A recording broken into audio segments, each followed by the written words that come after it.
check, 1, 2. Go! Curious about real estate? Yes! Then you've come to the right place. Get the knowledge you need, get over the fear, and get started.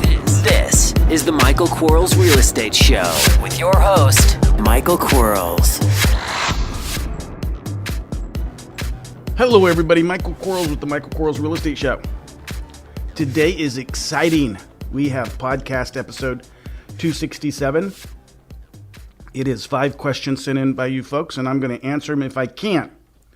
Remember, if you have a question, send it to support@michaelquarles.com. A couple things. One is, keep in mind I have this little thing, it's called accountability, that I really like. And one of the ways we try to help you hold yourself accountable is we actually have a little app for your, kind of like a little app thing, where if you text the word wealth to the number 313131, it's going to start sending you over a 10-day period a little link to some stuff that you can click on and fill out and kind of tell yourself, what do you want to accomplish today? What did you accomplish that, impacted your day? What do you want to accomplish tomorrow? What are you struggling with?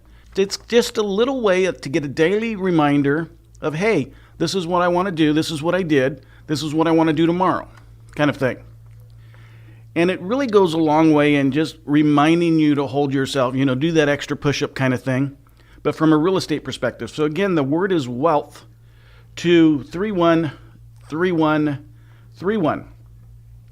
Second set of business is just a reminder about the coaching program. I know I talk about it a lot, but I think it's a program for everybody. In fact, if I wasn't doing it, I would sign up for it. And I know a lot about real estate. Because here's the deal. No matter what level you're at, whether you're a beginner, never have done it, just thinking about doing it, wanting to do it now, whether you've bought, half a dozen houses or 2 dozen houses or a couple hundred houses, the fact that you get to be around like-minded people, learn what you need to learn. And what I mean by that is, if I have a guy or a gal who has bought 200 houses, they don't need to learn some of the things that the person who's never bought a house need to learn. They may need to have refresher classes kind of stuff, which is always important. Let's face it, Michael Jordan practiced until he quit basketball. So every day he was the best player in the world. So go figure, he had to go and practice. So there's, you get the refresher stuff. But then, I think that there's value, and there's value with me too. When I get to talk to you guys and gals, and we get to start sharing ideas and how we're doing things, and if you're out there and you've bought a couple hundred houses, I want to talk to you. I want to know what you did right, what you did wrong. I want to be able to help you succeed more. Tell you about the times when I did that same thing. When I bought a couple hundred houses, and man, I'm onto a lot of houses. But if you're just beginning, it's for you too. And let's face it, it's $247 a month for 6 months, or $11.97 for the same period of time. And we have 52 classes a month currently. We're getting ready to add some more. We get an accountability coach, and that's kind of a cool thing. It's a cool function. Of course, you get to talk to me a lot, and then there's audios and videos and that kind of stuff. The audios and videos and some of the training material, which is really good. Say for a second, you want to get your husband, you want to get your wife involved, or you want to get your partner involved, but they want to learn how to do it, but you don't want to, there you have that battle where, how do you teach them? How do they learn? Well, have them start getting on the classes. Have them start watching and listening to those videos. I mean, there's some good stuff. Get on the role-playing classes that we have on a daily basis. All that kind of good stuff. Got the CRM system to keep you accountable. Some people like CRM. Some people like accountability. Some people don't. That's okay. And then we're currently, we just began answering the phone for our coaching students. So their calls come to my call center, which is inside of my building. That's going well too. So got a lot of advantages about the coaching program. So give it a shout, give it a look at, give it a peek. Phone number's on the website. All you got to do is call. Say, hey, I want to talk to somebody about about the coaching program. And just call. We'll talk to you. If it's not for you, I don't know why it wouldn't be, but if it's not for you, it's not for you. If it is for you, let's get you going. Here we go with today's podcast episode. Question number 1. I am searching for a contractor. What are some of the things I need to look for? Ooh, that's a big question. And I'm going to start like in the very beginning of the things that I think are important to know about the construction or the contractor world. First thing I think that you'd want to confirm is that they actually are a contractor. So whatever your state requirements are, like in California, after so many dollars of material and labor, they have to have a contractor's license in order to be able to charge you kind of thing. So I want to know that. And that's really easy. Just Google, contractor requirements kind of thing. But I want to know they're licensed. I want to know how long they've been licensed. Are they seasoned in the construction business, or they're just starting out? And both of those are okay depending on the person. But the seasoned, company or the seasoned guy or gal is probably, because they're more established, is going to be a better resource for you. Where the guy or gal that's just starting out, their resource could be the fact that they're more economical. So I'd want to know how long they've been in the business. I want to know how they carry their business, because what you're doing is you're entrusting them to do something for you. And of course, you don't know if they can yet. They just say they can. And you've got to make sure that if there's an issue, that they can afford to redo it to fix the issue. So if they do something wrong, and it happens, it happens. If they go out there, pour some concrete for you, and gosh, all of a sudden it starts raining or the wind comes up and the concrete cracks, well, it's not your fault. May not be, a whole lot of their fault, but they're the ones that are responsible for making sure they tear out that concrete, replace it, put it back. Can they afford to do that? If you got a guy or gal working out of her or his pickup truck, maybe not can afford to do that. If you got a company that has, several people that, several pieces of equipment, you kind of know that, they could probably afford to rip out some concrete and replace it. They'd have to dress appropriately. That's kind of a signal for me. And I know that some of this stuff is like a little emotional, but it's not really. It's physical stuff. How someone carries themselves, because they're going to be interacting with my professionals, my team. Now that my team could be just a few people, could only be me, but you are a representation of who you hire. So if you hire a bunch of thugs, well, that's a representation of who you are. But if you hire a bunch of professionals, well, that means you're a professional. So I'd want to look at it that way too. I want to look at them. They're dressed appropriate, their vehicle's appropriate. I wouldn't give them any money in excess of what the minimum, or the maximum allowable for your state is. So as an example, if they charge you $3,000 to, let's say, tile a bathroom and a kitchen, and they want you to pay them half now and half when they're done, wouldn't do it. First of all, they're breaking contract law. It's because in my state, they can't ask me for more than 10% to get the job going. And I don't want to deal with a contractor that can't afford to be a contractor. Because what happens a lot for contractors that are just starting and even have been in business a while is the old saying, robbing Peter to pay Paul. So they're taking the money you give them to finish the job that they are at now because they took that money to finish the job they had before that one. I don't want to get caught up in that. This big thing, when you hire a contractor and you give them some money, you don't see them. And it's like, man, I gave you money and you didn't get it back. So I want to make sure that I'm not paying in advance for work, which I think is extremely important. And there's laws and guidelines that they have to honor. I'd want to make sure that I got lien releases from them and their suppliers when I paid them. So let's just say, for instance, I hire a tree company that take down a tree and take out the stump. It's $800. I'm going to pay that person $800. I want a lien release. I think it's appropriate. You get a lien release on every time you pay someone money. And it can be conditional upon the check clearing, and it can be a partial lien release for the amount of money you're giving them if it's an installment payment, but you still get a lien release. Going back to the concrete issue, if they're buying concrete from a ready-mix company, delivered in one of those big trucks with the thing that goes around in the back, I want to get a lien release from that supplier that they've been paid. It's appropriate. This is business. I'm also going to get the federal tax information so I can 1099 them at the end of the year. So, the W-9, I need them to fill that out before they get my money. And even if it's under $600 or whatever it is, I'm going to get that information because I may hire them again. So if they do a $400 job for me now, and in 7 months they do a $500 job for me, and I don't get the W-9 information, well, shame on me. So I'm going to get the tax information before I make a payment to anybody. There's some rules and some guidelines that you can follow where you don't need that information. Check with your your bookkeeper, your accountant on that qualification, Google it, what have you. So I think that kind of stuff is important. The availability is important. You want to make sure that, are you a handyman? Are you specific? Are you a general contractor? Do you do the work if you're a general, or do you sub the work out, kind of thing? You may want to look for, if you're looking for a general contractor, are you a contractor that is a managing contractor and you do time and material?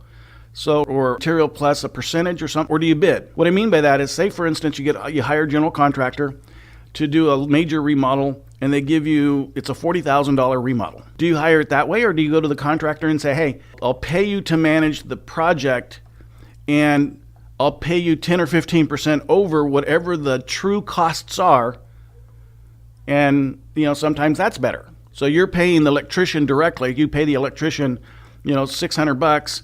You owe the contractor who scheduled it and oversaw it, all that work, a percentage of that. That makes sense sometimes too. And so you're looking for those things. You're looking for a contractor that knows contractors, because that's going to be a big benefit to you. So if you're out there and you need something painted, well, maybe you just might need some millwork or some woodwork done too. So it'd be nice for them to know some buddies that, hey, yeah, I know someone that does this. Or maybe you need a ceiling fan, or all your switches reswitched and your ceiling fan changed. Do they know electricians? So it's easier if your contractors know contractors and are friendly. Not a requirement, but it's easier. So I'd look for some of those things, and I'd watch out for some of those things. And mainly, the big thing is making sure they're a contractor, making sure you get the lien release, making sure you get the W-9. And if they do a pre-lien, that's not a lien on your property. That's just a pre-lien notice that they have to give you in order to be able to lien your property later. They have so much time to do all this stuff. And so that's okay. Don't go worry about it. You get a certified letter in the mail. It's not a big thing. It's just them. That's them being professional, protecting their right to what you owe them. So don't get, bent sideways on it, because I'd want someone to do that, quite frankly. I'd want the concrete supplier to send me a pre-lien notice that, they're owed $1,000 on a job that they delivered, concrete to. I'd want to know that. So don't go sideways on that. But good question. I know I went long on it, but I think it's an important question. Question number 2. If I were to buy a house subject to and keep the existing financing in place, how do they get paid at closing? Who's they? I assume the seller. I don't know who they is. So if I were to buy a house subject to and keep the existing financing in place, how do they get paid at closing? I don't know who they is. Because here's what's happening on sub 2.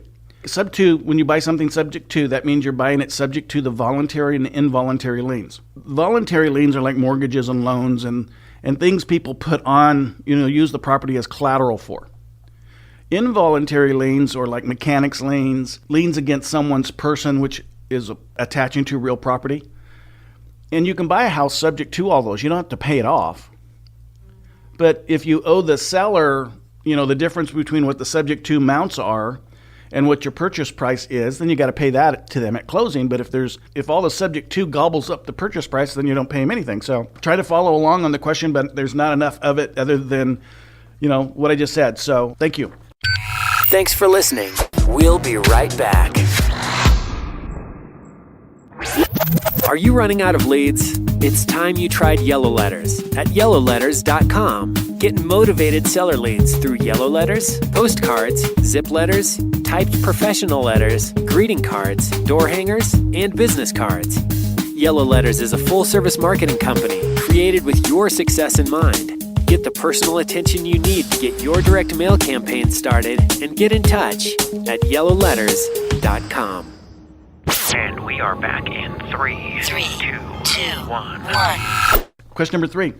When you make an appointment, do you bring a contractor with you so you can know the repair cost, or do you wait until after you look at the house? I use what's called ugliest worksheet. So it's all based upon something's visual appearance. And as an example of that, you walk into a bedroom, you see that the carpet needs to be cleaned. Okay? Or maybe it needs to be restretched. Maybe it rolled a little bit in the middle, no big deal. But the carpet itself is okay. I mean, it still has some good life to it. It's not horrible. That's ugly. So I look at that and I'll check mark ugly. I have a cost associated to ugly for a bedroom from a carpet perspective. But if, say I look at the carpet and I can see there's a stain and I'll have to take some carpet plug out of the closet and plug that stain, fix it that way, well, that's uglier. Well, if I go into my bedroom and look at the carpet and I can see the padding underneath it because the carpet's so worn, well, that's ugliest. And so I have this worksheet that it's really easy. And you just walk through the house and it has all the pieces of the house, lights and windows and plaster and sheetrock and paint and doors and cabinets and, plumbing, all the stuff, parts of the house, and as in each individual room. And you just kind of, uglier, ugliest, and you total it up. It's a pretty good form. So it works really, really well. And I've been using it quite a long time. So now when I buy virtually, of course, I can't do that. And so we're always asking the seller, what do you think the repair costs will repair me to fix the house up to modern standards? And they're giving us a number, and there's a calculation we use based upon how big that number is, and we teach all that in the coaching program. So if you're doing it live, knocking on doors, and there's a way to do it, and we have materials for that in the coaching program. And if you're doing it virtual, there's ways to figure it out, and we teach that in the coaching program. So once I have it under contract, then the first thing I'm going to do is send my BPO agent out and get a BPO done, broker's price opinion. And then once that opinion validates my purchase price and my assumption of value, I'm going to order a home inspection. And the home inspection is going to be pretty thorough. And, it's $350, $450. It's not a cheap thing, but it's not so expensive that it's outside of the ability to do it because of cost. So I'm going to get that, and that's going to give me a lot of information. And then ultimately, I'm going to get an appraisal. And the appraisal is also going to look at work requirements and health and safety items and those kinds of things. So, no, I don't bring a contractor with me. I bring my form. And the form's pretty good. Question number 4. Should I have multiple types of business cards? For example, one for handing out to random folks, one for potential sellers, and one for when I meet a seller and gave an offer to. You should have 2 types.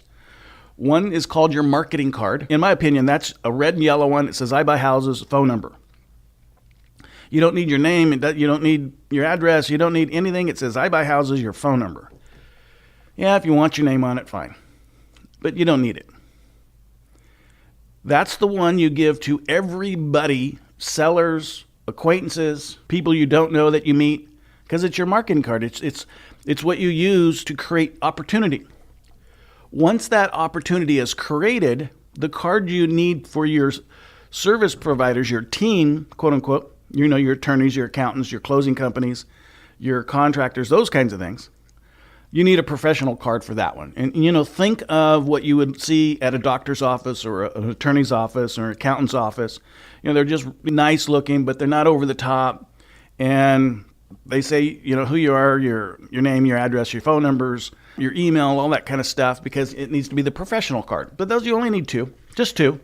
That's all. And over at yellowletters.com, we have a whole series, and you'll be able to see that red and yellow one I'm talking about. I've got to say, that thing works great. One of the things about a business card, which is important, is it has to make a statement, especially the marketing card. If it doesn't make a statement, that first impression's gone. So it has to make that statement on first impression. And if you create your business card correctly, it continues to make a statement. As an example of that, say, for instance, a seller is meeting, 5 investors. I don't know why one of them wouldn't have got that contract by now, but I would have. But let's assume for the second they meet 5 investors, 3 realtors, and someone else. And they have a stack of business cards all stacked up together.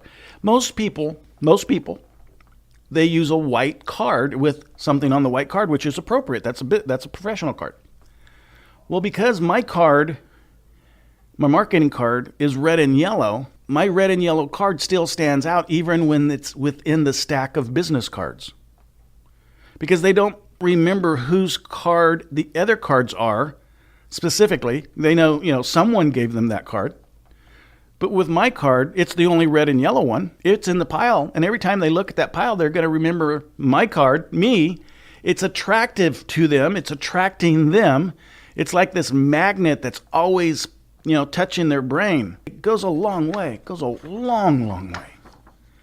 Long way. And there's a little trick on business cards, and I know we're getting long here. 22 minutes. My goodness, I apologize. I used to do a lot of boot camps and weekend retreats and that kind of stuff. I'd always challenge someone to come up on stage, bring their business card. I'd ask them to put a hand out, their palms up. We'd put a blindfold on them, and I'd place their business card in their hand and my business card in another hand. And then I'd say, okay, pick the best business card. Couldn't see it. All they could do is touch it. They couldn't read it, had no clue what it looked like. Every time they picked my business card. Every time. And there's absolutely a reason. Question number 5. Is it a good idea to put a photo on your professional business cards? I hope you don't. I understand why realtors do it and brokers and agents. I absolutely understand why realtors do it. Because they're selling themselves and their personal service as much as what they do. That's not who we are. We're not selling a service. We're buying a house.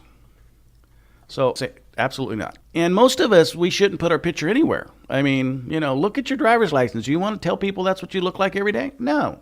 I mean, I don't even want to look at my driver's license picture. Well, much less your passport pictures. Those cameras are terrible. I tell you what, there needs to be a company that's like the professional photographer for passport pictures, because every time I get my picture taken, I don't even recognize myself. It's so horrible. Depressed for 5 days and, man, the whole bit. Wife laughs at me when she looks at it. I don't know. I absolutely don't know. But yeah, don't put your photo on professional business card. Make them nice, make them pleasant, make them professional. It's all about. Enjoyed the questions today, guys. Thank you so much. Until tomorrow. Talk to you then. Bye-bye. Thanks for listening to the Michael Quarles Real Estate Show. Get more info and stay in touch at michaelquarles.com.